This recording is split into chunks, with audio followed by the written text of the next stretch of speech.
चल रही होती हैं। इतने में आसमान में काले बादल छाते हैं, बिजलियां कड़कती हैं और अचानक एक चमकती हुई चीज तेज गति से जमीन पर गिरती है, जिसके झटके से कजरी और माया भी नीचे गिर पड़ती हैं। आधी रात में कोने में रखी स्याही और मोर पंख जोर जोर से चमकने लगे, जिससे पूरा कमरा रोशन हो उठा। तभी माया की नींद भी खुल गई। कजरी उठो, देखो कमरे में कितनी रोशनी फैल गई है। माया, मुझे नहीं लगता आज भी कोई हमारी दुकान पे फूल खरीदने आएगा। कजरी, इतनी जल्दी हिम्मत मत हार, कोई ना कोई तो आएगा ही। इतने में एक औरत उनसे फूल खरीदने आती है। बहन, ये फूल कैसे दिए? अरे अरे रुको, तुम्हारी मती मारी गई है क्या, जो इन मनहूसों से खरीदारी कर रही हो? क्यों, इनसे खरीदारी करने में क्या बुराई है? ये दोनों अनाथ हैं, पैदा होते ही अपनी माँ को खा गई। कुछ महीनों बाद इनके पिता भी चल बसे। सोचो कितनी मनहूस हैं दोनों। सही कह रही हो, इनके हाथों से कुछ लिया तो कहीं मनहूसियत मेरे गले ना पड़ जाए। ना बाबा ना, मुझे कोई जोखिम नहीं उठाना। चलो बहन, हम कहीं और से खरीदारी करते हैं। इसके बाद दोनों औरतें वहाँ से चली गईं। उनकी बातें सुनकर कजरी और माया उदास होकर अपनी फूलों की टोकरी लिए अपने घर लौट आईं। कजरी, गांव वाले हमसे इतनी नफरत क्यों करती हैं? हमने इनका क्या बिगाड़ा है? गरीब लोगों को सब नीचा ही दिखाते हैं माया। छोड़ो, उनकी बातों का बुरा मत मानो, अब तो ये रोज का हो गया है। हमने आज तक अपने माता पिता को नहीं देखा, हमें तो ये भी पता नहीं कि उनकी मृत्यु कैसे हुई। गांव के लोग अलग अलग कहानियां बनाते हैं, कोई ठीक से सच जानता ही नहीं। आखिर क्यों? पता नहीं भगवान क्या चाहता है। पहले तो हमें अनाथ कर दिया और अब लोगों से हमें जलील करवाता है, हमारा मजाक उड़वाता है। दोनों बहनें बातें करते करते चल रही होती हैं। इतने में आसमान में काले बादल छाते हैं, बिजलियां कड़कती हैं और अचानक एक चमकती हुई चीज तेज गति से जमीन पर गिरती है, जिसके झटके से कजरी और माया भी नीचे गिर पड़ती हैं। माया, संभल कर। मैं ठीक हूँ, तुम्हें चोट तो नहीं लगी ना? नहीं नहीं, तुम्हें देखा वहाँ आसमान से कुछ गिरा है। चलकर देखें वहाँ क्या है। बिल्कुल नहीं, कोई खतरा हुआ तो? बहुत डरती हो कजरी तुम। कुछ नहीं होगा, मैं हूँ ना, चलो। दोनों डरती सहमती उठती हैं और धीमे धीमे कदमों से उस चमकती चीज के करीब जाती हैं। अरे, हम तो खामखा डर रहे थे, ये तो केवल स्याही और मोर पंख हैं। अजीब बात है, यकीन नहीं हो रहा ये चीज आसमान से गिरी है। एक मामूली स्याही का इतना दबदबा। लगता है हमें ही कोई वहम हुआ होगा। माया, अब घर चलो, बहुत देर हो गई है, घर का सारा काम पड़ा हुआ है। इस स्याही और मोरपंख का क्या करें, यहीं छोड़ दे क्या? अरे नहीं, साथ ले चलो, कोई ना कोई काम में तो आ ही जाएगा ये सब। दोनों बहनें उस स्याही की असलियत से अनजान उसे अपने साथ घर ले जाती हैं। शाम होती है, कजरी खाना बना रही होती है, तब माया कहती है, हमसे तो कोई फूल खरीदता नहीं, हमें अब कोई और काम देखना होगा। मैंने सुना है महल में दासियों की जरूरत है, हम कल महल चलेंगे चुनाव के लिए। पागल हो गई हो क्या, हम दासी बनेंगे? अभी हमारा भाग्य हमारा साथ नहीं दे रहा है माया। कोई काम छोटा बड़ा नहीं होता। गांव में तो हमें काम मिलने से रहा, एक बार महल जाकर देख आते हैं। ठीक है, पता नहीं ये बदकिस्मती हमसे और क्या क्या करवाएगी। गांव वाले सच कहते हैं, हम खुद के लिए ही एक अभिशाप है। हमारा कोई रिश्तेदार भी नहीं है। कभी कभी मुझे माता पिता की बहुत याद आती है।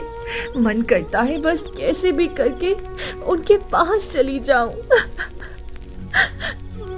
रो मत कजरी, सब ठीक हो जाएगा, हमारी भी किस्मत बदलेगी।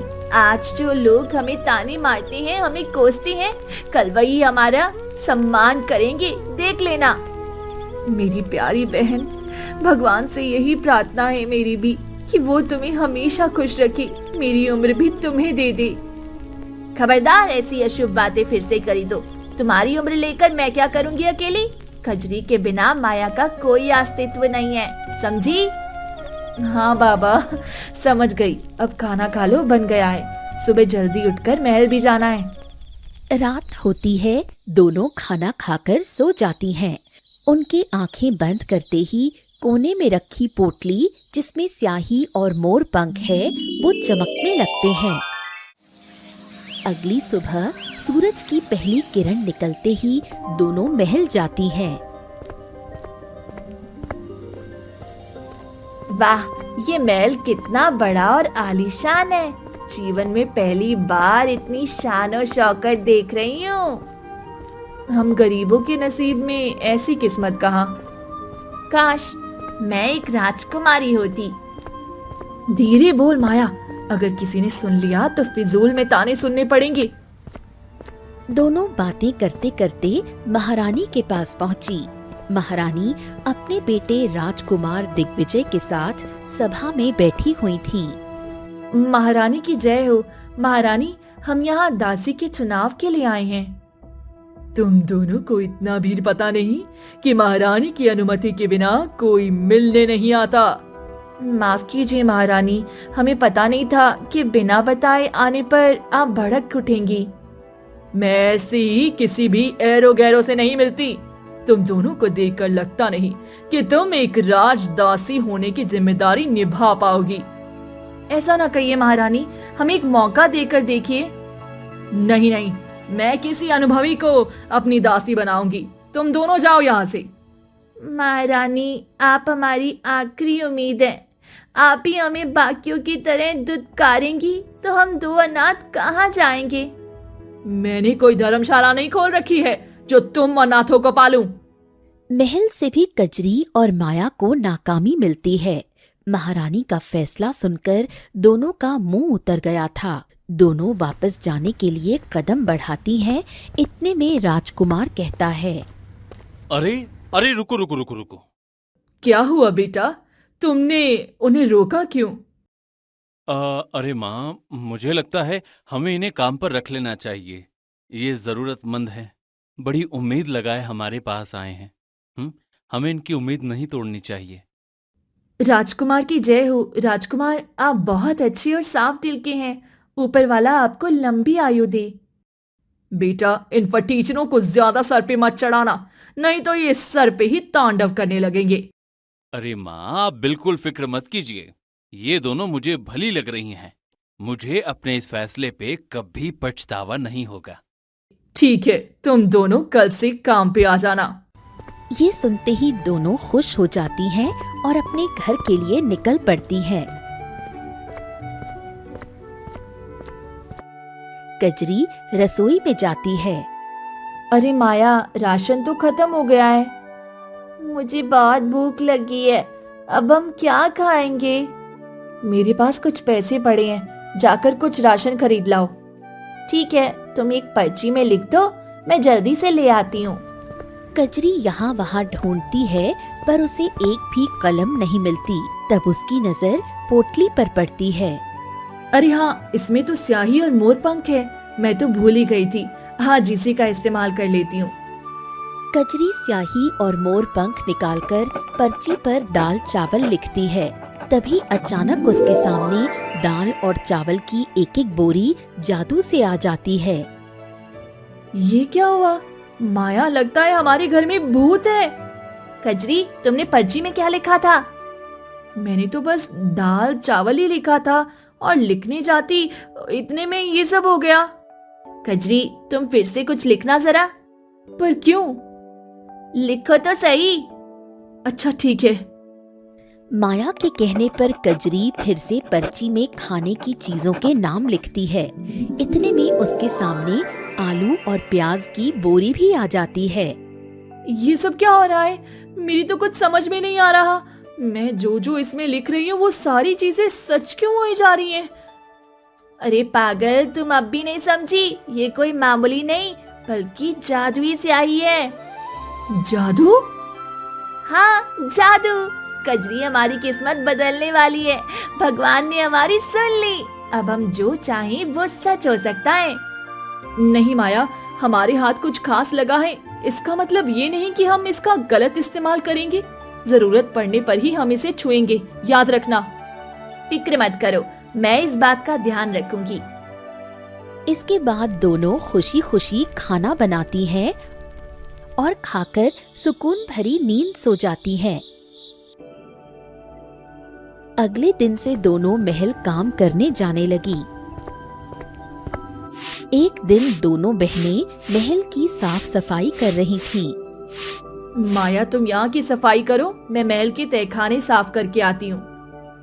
कजरी, मैंने सुना है महारानी किसी को तहखाने की ओर जाने नहीं देती हैं। अच्छा, ऐसा क्या है वहाँ? पता नहीं, मैंने तो बस लोगों को बातें करते हुए सुना। तुम लोगों की बातों में मत आया करो, लोगों की तो आदत होती है अफवाह उड़ाने की। इतना बोलकर कजरी तहखाने की सफाई करने चली जाती है। तहखाने का दरवाजा खोलने के लिए जैसे ही कजरी हाथ बढ़ाती है, वैसे ही वहाँ रानी आ जाती है। तुम्हारी हिम्मत कैसे हुई यहाँ आने की? महारानी, मैं तो बस साफ सफाई करने आई थी। तुम्हें अपना दिमाग लगाने के लिए किसने कहा? मैंने महल के इस हिस्से में आने से सख्त मना किया है, तुम्हें इसकी सजा मिलेगी। माफ कर दीजिए महारानी, मुझे सच में नहीं पता था। मुझे लगा ये सब बस एक अफवाह है। रोना बंद कर, ये तुम्हारी आखिरी गलती है, इसलिए तुम्हें माफ करती हूँ। आइंदा से ऐसा कुछ नहीं होना चाहिए। वैसे महारानी, आखिर इस तहखाने में ऐसा क्या है?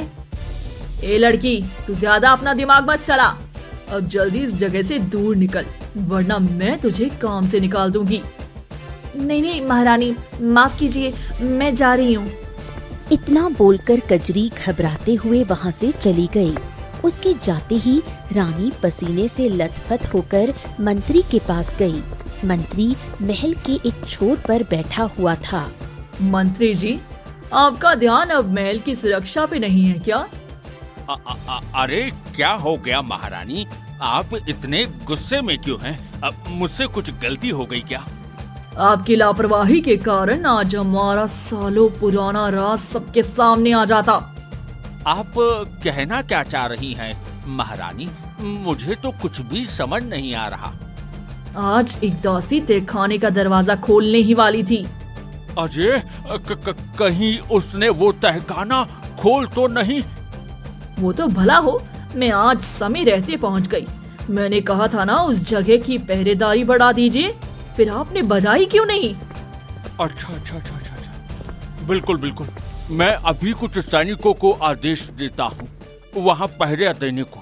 अच्छा हुआ उस दासी ने दरवाजा नहीं खोला, नहीं तो आज वो अतीत हमारे सामने आ जाता, हमारी सालों की मेहनत व्यर्थ आ जाती।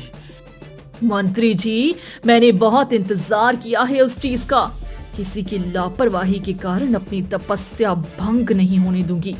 अगर आगे से ऐसी कोई गलती हुई तो आपका मंत्री पद छीन लिया जाएगा। दोनों राज के बारे में बातें करते हैं। माया दूर छुपकर उनकी सारी बातें सुन लेती है। शाम होती है। दोनों बहनें काम खत्म करके अपने घर जाती हैं। तब माया कहती है, कजरी, महल में कुछ तो गड़बड़ है। कैसी गड़बड़? पता है, मैंने आज महारानी और मंत्री जी को खुफिया बातें करते हुए सुना। वे दोनों किसी राज के बारे में बात कर रहे थे। माया, जो भी बात है साफ साफ बताओ, तुमने क्या क्या सुना? मैंने सुना था बड़े बड़े महलों की राज भी बड़े बड़े होते हैं। अब तो मुझे वो राज जानने की उत्सुकता हो रही है। सालों से उस तहखाने के आसपास भी कोई नहीं गया। कभी मौका मिला तो हम दोनों सबकी नजरों से छुप कर जाएंगे। दोनों मन में सवाल और चेहरे पर उलझन लिए सो जाती हैं। आधी रात में कोने में रखी स्याही और मोर पंख जोर जोर से चमकने लगे, जिससे पूरा कमरा रोशन हो उठा। तभी माया की नींद भी खुल गई। कजरी, उठो, देखो कमरे में कितनी रोशनी फैल गई है। स्याही और मोर पंख अचानक से इतना चमक क्यों रही हैं? दोनों हैरान होकर चमकती हुई रोशनी को घूरे जा रही थी।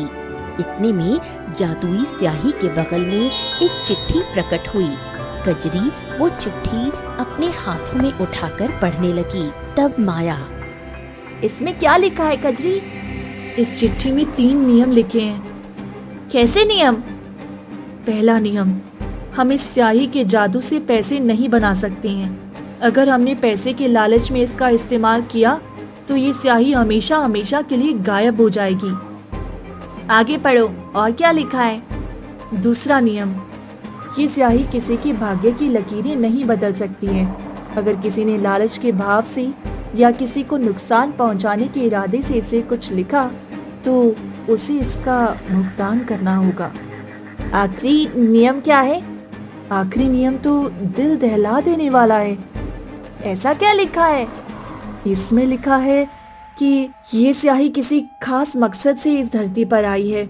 बेगुनाहों को इंसाफ मिलते ही ये स्याही दोषियों को ले डूबेगी। तब तक ये स्याही और मोरपंख हमें गलत हाथों से बचा कर रखना है। कौन दोषी? किसकी बेगुनाही? मुझे बहुत डर लग रहा है। समझ में नहीं आ रहा। स्याही का हमें ऐसे मिलना कोई अच्छा संकेत है या बर्बादी का नया रास्ता? हम अब चाहकर भी इसे खुद से दूर नहीं कर सकते हैं। कहीं इसका जादू हम पर ही उल्टा ना पड़ जाए। जो होगा देखा जाएगा। इसे संभाल कर रख दो। कजरी स्याही और मोरपंख को संभालकर बक्से में रख देती है। अगली सुबह दोनों शांति से महल जाने लगी। तभी रास्ते में उन्हें 2 औरतें मिली। अरे, ये दोनों तो वही फूल वाली है ना? ये दोनों अभागन 2 वक्त ठीक से खा भी नहीं पाती थी और अब देखो सीधे महल में काम कर रही हैं। हमें काम मिल गया तो तुम्हें जलन क्यों हो रही है? जुबान तो कैंची की तरह तेज चलती है तुम्हारी। इस बदतमीज लड़की की वजह से ही इसके माता पिता ने अपने प्राण त्यागे होंगे। बस बहुत हुआ बुरा बुरा बोलना। बार बार हमें हमारे माता पिता का ताना मारती रहती हो। हाँ, हमारे माता पिता जहाँ भी होंगे हमें आशीर्वाद दे ही रहे होंगे। तुम दोनों को आशीर्वाद नहीं, श्राप ही मिलना चाहिए। ना तो पैसे हैं, ना ढंग के कपड़े और ना ही खाने की सहूलियत। ऐसी जिंदगी जीने से अच्छा मर ही जाओ दोनों। इसके बाद कजरी और माया दुखी होकर महल चली गई। अब दिन बीतते जा रहे थे। दोनों महल पर कड़ी नजर रख रही थी। एक दिन बगीचे में काम करते करते कजरी बेहोश हो गई। कजरी उठो, तुम ठीक तो हो ना? उठो कजरी, क्या हो गया तुम्हें? इतने में राजकुमार भी वहाँ आ गया। अरे क्या हो गया इसे? हाँ, क्या हुआ? पता नहीं, बगीचे की सफाई करते करते अचानक बेहोश हो गई। इसे ना इलाज की जरूरत है। इसे जल्दी से मेरे कक्ष में ले चलो। चलो चलो चलो। पर राजकुमार, आपके कक्ष में कैसे? महारानी ने देख लिया तो बहुत गुस्सा करेंगी। अरे अभी ये सब सोचने का समय नहीं है। राजपाट से बढ़कर इंसानियत है मेरे लिए। बस बहस करके समय बर्बाद ना करो और जल्दी ले चलो इसे। चलो। इसके बाद राजकुमार और माया कजरी को कक्ष में लेकर चले गए। कजरी काफी देर तक बेहोश रही। दवाइयाँ खाने के बाद कजरी को होश आया। हाँ तो कजरी, तुम ठीक हो ना? क्या हुआ था तुम्हें? हाँ?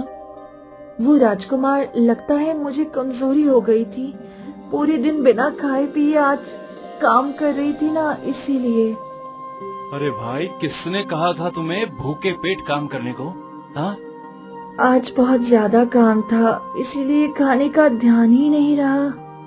अरे अब तुम काम नहीं करोगी। जाकर पहले खाओ, अपनी सेहत का ध्यान रखो, ठीक है? राजकुमार को देखते हुए माया मन में सोचती है, ये कितने दयालु हैं, इनके अंदर जरा भी घमंड नहीं है। अपनी माँ की तरह गुस्सैल नहीं है ये। ए माया, हाँ? क्या सोच रही हो? अपनी बहन को लेकर जाओ और इसका ध्यान रखना, ठीक है?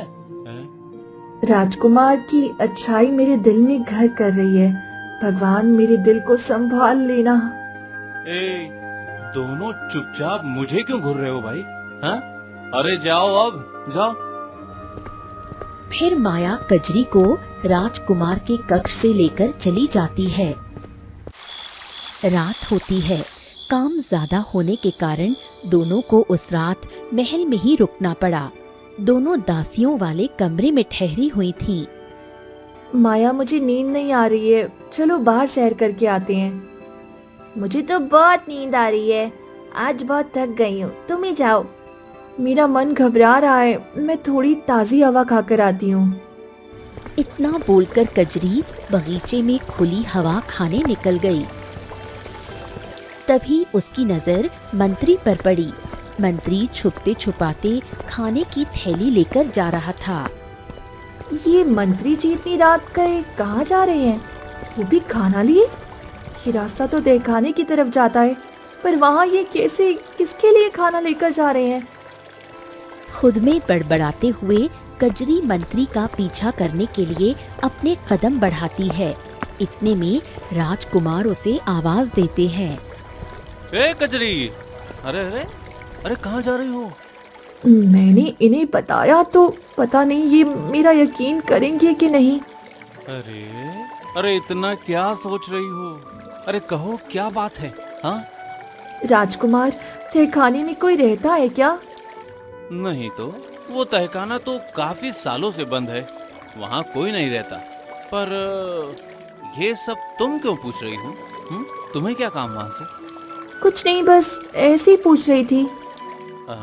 कजरी, एक बात कहूँ, तुम है ना बहुत समझदार लगती हो मुझे, और सुंदर भी हो। देखना तुम्हें एक बहुत अच्छा वर मिलेगा, बहुत सुंदर, बहुत अच्छा। ये सुनकर कजरी शर्मा जाती है और मुस्कुराकर वहाँ से भाग जाती है। अब दिन ब दिन कजरी और राजकुमार की दोस्ती बढ़ती जा रही थी। दोनों अक्सर घंटों घंटों तक एक दूसरे से बात किया करते थे। एक दिन कजरी अपने घर में बैठी बैठी मुस्कुरा रही थी। तब माया ने पूछा, कजरी, क्या बात है, बड़ा मुस्कुरा रही हो? माया, लगता है मुझे प्रेम हो गया है। अरे वाह, कौन है वो भाग्यशाली इंसान? राजकुमार दिग्विजय।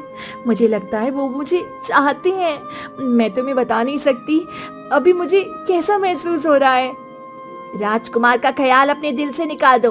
वो एक विशाल राज्य के राजकुमार है और तुम एक मामूली अनाथ लड़की। माया, तुम कब से ऐसे ताने मारने लगी? आज से पहले तो कभी तुमने मुझसे ऊंची आवाज में बात तक नहीं की थी। मैं तुम्हें बस समझा रही हूँ, कहीं इस प्रेम का अंजाम तुम्हारे लिए बुरा ना हो। मैं बाजार जा रही हूँ, मुझे कुछ काम है। इतना बोलकर माया गुस्से में आग बबूला होकर घर से निकली और सीधे महल चली गई। राजकुमार महल के बगीचे से फूल तोड़ रहे थे। राजकुमार, मुझे आपसे कुछ जरूरी बात करनी है। अरे बहुत हड़बड़ी में लग रही हो, थोड़ा शांत हो जाओ और फिर कहो क्या बात है। राजकुमार, मैं कजरी से ज्यादा मेहनती, सुंदर और समझदार हूँ, फिर आपको वो क्यों पसंद आई? मुझ में क्या कमी है कोई? अरे तुम्हें किसने कहा कि वो मुझे पसंद है? हैं? अरे मुझे तो तुम पसंद हो, मैं तो तुमसे प्रेम करता हूँ माया। सच में? आप मजाक तो नहीं कर रहे हैं ना? अरे भला, ये कोई मजाक की बात हुई क्या? ऐसी बातों में कोई मजाक करता है भला? हैं? आज मैं बहुत खुश हूँ, आखिरकार मुझे मेरे सपनों का राजकुमार मिल ही गया। मुझे तो तुम शुरू से ही बहुत पसंद हो, इसलिए तो मैंने तुम्हें काम पे रखा ताकि मैं तुम्हें हमेशा खुश रख सकूं। पर अफसोस एक परेशानी है। कैसी परेशानी? आप मुझे बताइए, मैं सारी परेशानी दूर कर दूंगी। हमारे प्रेम के लिए मैं कुछ भी कर सकती हूँ। अरे मेरी माँ को मनाना बहुत मुश्किल है। जब तक उन्हें कोई कीमती चीज नहीं मिलेगी वो खुश नहीं होगी। अगर तुम उनका दिल जितना चाहती हो तो उन्हें खुश करना होगा, तभी ये दाल गल सकती है, वरना कुछ नहीं होगा।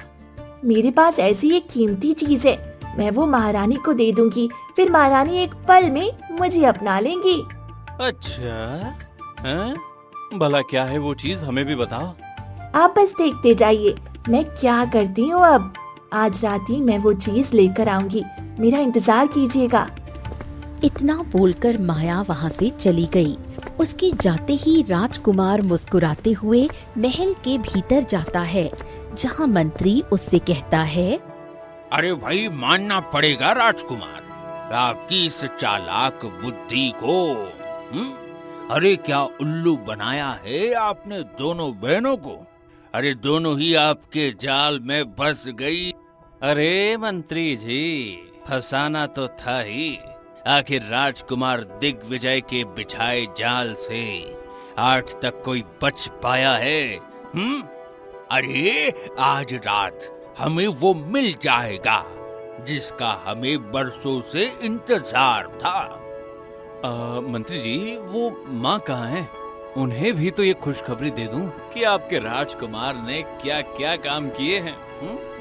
अरे महारानी वो तहखाने में है अभी। चलो वहीं चलते हैं। इसके बाद दोनों तहखाने जाते हैं, जहाँ महारानी ने एक पति पत्नी को बंदी बनाकर रखा था।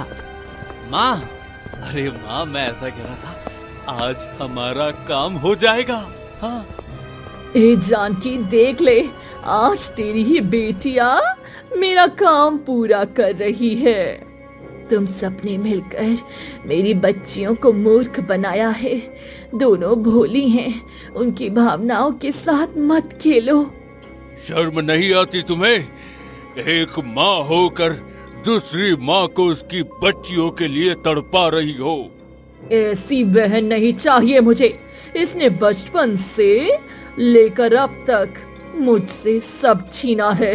जादुई शक्तियां इसे मिली थी, मुझे नहीं। परिवार वाले, राज्य वाले इसे मानते थे, मुझे नहीं। आखिर क्यों? क्योंकि तेरे अंदर हिंसा, लालच सारी बुरी अड़ाती थी। तुझे सब प्यार करते थे, पर तुझे ही किसी की कदर नहीं थी। अब उस जादुई स्याही के जरिए मैं वो सब पालूंगी जो मुझे चाहिए। मैं जो चाहूं वो लिखकर सच कर दूंगी।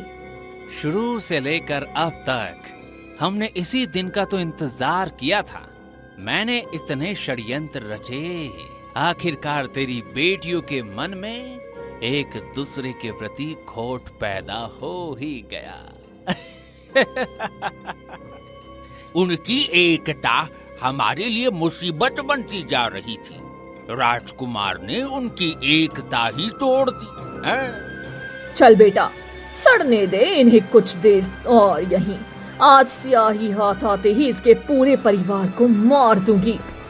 इतना बोलकर रानी राजकुमार और मंत्री के साथ वहाँ से जाने लगी। उनके जाते ही जानकी और प्रताप ने रोना शुरू कर दिया।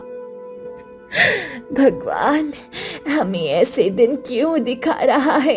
हमारी बेटी को तो ये तक नहीं पता कि उनके माता पिता जिंदा हैं। भगवान, तुम्हारी इस पापी बहन ने हमसे हमारा राज्य छीन लिया। मेरी बेटियां जो सही मायनों में राजकुमारियां हैं, उन्हें अनाथों बेसहारों की जिंदगी जीनी पड़ी। ये बहन नहीं, बल्कि एक शैतान है। इसने गांव में हमारी मरने की अफवाह फैलाती थी, इसीलिए किसी ने हमें ढूंढने की कोशिश भी नहीं की। दोनों रो रहे थे, चीख रहे थे, चिल्ला रहे थे, पर कोई भी उनकी बात नहीं सुन रहा था। रात हुई, कजरी की आंख लग गई। इतने में माया चुपके से स्याही की पोटली लेकर दबे पांव घर से निकलने लगी। तभी अचानक माया को पीछे से एक आवाज आई। माया पोटली लेकर कहाँ चली? कजरी, राजकुमार सिर्फ मेरे हैं, मैं आज उन्हें अपना बना कर रहूंगी। पागल हो गई हो क्या? ये कैसा जुनून सवार हो गया है तुम्हारे ऊपर? भूल गई हम जादुई स्याही के रक्षक हैं। मुझे फर्क नहीं पड़ता, मुझे बस राजकुमार चाहिए। ऐसा मत करो माया, नियमों के खिलाफ मत जाओ। मेरी प्यारी बहन, मेरी बात को समझो। आज से मैं तुम्हारी बहन नहीं हूँ, हमारा रिश्ता यही खत्म होता है। ये बोलते ही माया वहाँ से भाग गई। कुछ देर बाद माया महल पहुँची। सभी लोग सभा में बैठे उसका ही इंतजार कर रहे थे। माया बेटी, आ गई तुम। लाओ, क्या लाई हो मेरे लिए, दे दो मुझे। महारानी, मैं आपके लिए एक खास चीज लेकर आई हूँ, पर इसके बदले आपको मुझे अपनी बहू बनाना होगा। ये भी कोई कहने की बात है? मैं तो अभी से तुम्हें अपनी बहू स्वीकार कर चुकी हूँ। माया, अब देरी मत करो, माँ को इंतजार करना चाहिए नहीं है, जल्दी ले आओ। माया, जल्दी वो चीज महारानी को दे दो। हाँ हाँ, देती हूँ। माया महारानी को पोटली देने के लिए आगे बढ़ी। इतने में कजरी अपने माता पिता के साथ वहां आ धमकी। रुक जाओ बेटी, ये अनर्थ मत करना। ऐसा करके तुम बहुत पछताओगी। रुक जाओ बेटी, रुक जाओ, रुक जाओ। कजरी, ये दोनों कौन है? ये हमारे माता पिता हैं। क्या? माया को ढूंढते हुए कजरी महल के बाहर आती है। महल के सारे दरवाजे बंद थे, बस एक पीछे का दरवाजा खुला था जो सीधे तहखाने की ओर जाता है। कजरी बिना एक पल की देरी किए उस दरवाजे के अंदर चली गई। तुम कौन हो बेटी? मेरा नाम कजरी है, मैं यहाँ अपनी बहन माया को ढूंढने आई हूँ। तुम हमारी बेटी हो जानकी। देखो, हमारी छोटी सी बच्ची आज कितनी बड़ी हो गई है। हम तुम्हारी माता पिता हैं बेटी, हमें सालों से यहाँ बंदी बना के रखा गया है। फिर धीरे धीरे करके वो लोग कजरी को सब सच बता देते हैं। कजरी उन्हें आजाद करती है और वो सब माया के पास जाने के लिए दौड़ पड़े। माया, अपनी आंखों से पर्दा हटाओ, देखो हम अनाथ नहीं है। इतना बड़ा धोखा तुम तीनों ने मिलकर मुझे मेरे ही परिवार के खिलाफ कर दिया। राजकुमार, मंत्री जी, पकड़ लीजिए सबको। जब तक माया जादुई स्याही ना दे, किसी को मत छोड़ना। महारानी का आदेश मिलते ही राजकुमार और मंत्री माया के माता पिता को पकड़ लेते हैं। माया, इतने सालों बाद हमें हमारे माता पिता मिले हैं, हम फिर से उन्हें खो नहीं सकते। कजरी, मुझे वो तीसरा नियम आज समझ आ रहा है। बेगुनाहों को न्याय और दोषियों को सजा मिलने की रात आज है। माया इतना बोलते ही पोटली से स्याही और एक पर्ची निकालती है। उसमें वो तीसरा नियम लिख देती है। नियम लिखते ही वो स्याही और मोर पंख समेत गायब हो जाती है। माया, यहाँ क्या हुआ? नहीं, मेरी जादुई स्याही गायब नहीं हो सकती है। स्याही के गायब होते ही महल और राज्य के सभी लोगों का सम्मोहन टूट जाता है। महारानी की सत्ता खत्म हो जाती है। पुराने राजा प्रताप की आज्ञा से उन तीनों को बंदी बना लिया जाता है। अब कजरी और माया अपने माता पिता के साथ खुशी खुशी राज्य में राज करती हैं। कजरी, मुझे माफ कर देना, मैंने मुंह में आकर तुम्हें बहुत दुख पहुंचाया। कोई बात नहीं, आखिर में तुमने अपनी गलती सुधारी, यही बड़ी बात है। देख लो कजरी, मैंने कहा था ना, जो लोग हमें ताने देते हैं कल वही हमारा सम्मान करेंगे। आज वो सच हुआ। तो इस तरह दो अनाथ लड़कियों की किस्मत बदली और स्याही का जादू हमेशा हमेशा के लिए खत्म हो गया।